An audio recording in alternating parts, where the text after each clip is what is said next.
So I've been facing some issues with the integration between Mailchimp and Bricks Builder. So I came up with this solution that I will now walk you through, so that in case you are facing the same issues as I am, you will be able to modify it and hopefully use on your projects instead of the default integration until it gets improved. So first, the issues that I've been having is that you probably know that you have this field to input your Mailchimp API key right in the settings of Bricks Builder.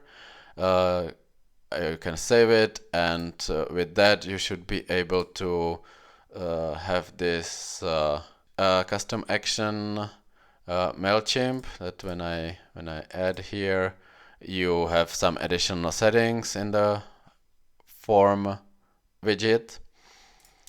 But the problem is that sometimes happens that it just doesn't connect and the list is not found, which should be the list of your audience, and you are unable to select it and it just doesn't connect.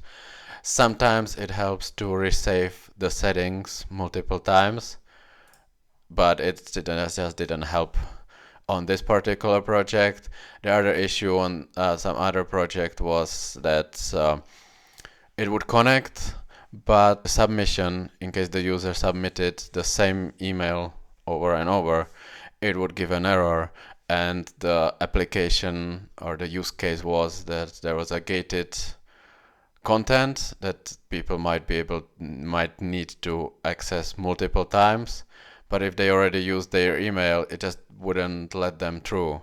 And yeah, we also created some workarounds with saving cookies for that, but it wasn't optimal. Like the idea was that they would be able to kind of resubscribe, but Mailchimp would be always returning error for the way how it is implemented in Bricks, and there is no setting for that. So it was the other issue that we were solving. So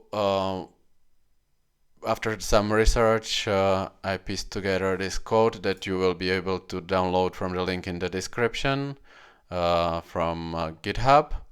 You just download it as zip and you install it on your website and activate. Now you will be able to see in settings this page, Bricks Mailchimp settings. So you will need to input your API key to get from Mailchimp, and also Mailchimp list ID, which you will find in the audience settings, audience ID, and you input it. For now, you input it here, and here, if you want to do what I explained before, not to throw an error if the subscriber is already subscribed, just let him fill in the form again in case they forgot. Just click here, yes, and then save your settings. And then in your Bricks form, you need two actions. You'll get rid of the Mailchimp. And it's important to select this custom action so that the custom action will trigger the code in the plugin. And also in your fields, we are going to be grabbing the email and name field in case the name field is present. If not, it just grabs the email. And it's important to have the email set also as the attribute name so that it recognizes the email. And the same if we had a name field, it should also have the name be called name and have the name also in the attribute field. For this we can just save it and we will test it real quick. So let me refresh the page where the form lives. You need to use, even for your testing with Mailchimp, some existing or realistic email address, because if you do like test something, it throws an error because it tries to filter these like spammy looking addresses. So I learned that the hard way. So let's input something meaningful. Okay, and send. Subscribe successfully updated. And let's have a look in Mailchimp. It is right here. So we successfully installed it.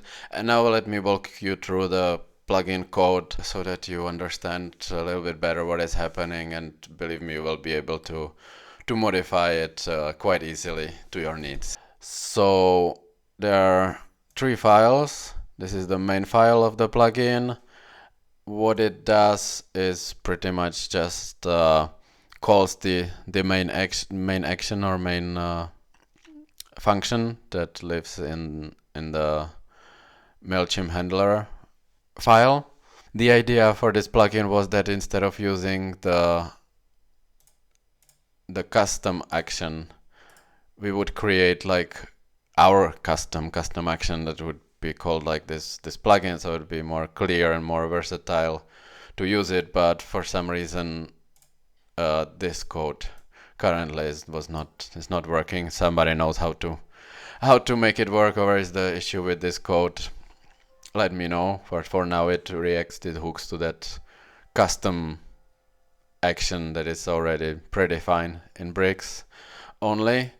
So here we call this function that lives in this file, and pretty much it grabs the field email and potentially name if you would have it present in your field.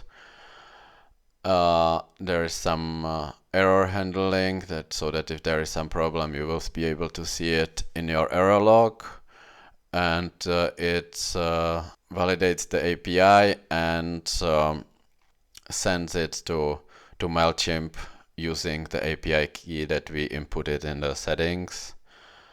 And then it processes the request and processes the response from Mailchimp as well to kind of understand if it was successful or not, and it prints it in that little notice. And admin settings, as the name suggests, handles the setting page where you currently can input the API key, ID of your list, and select the option if you want to update existing subscribers or throw an error that the user is already subscribed.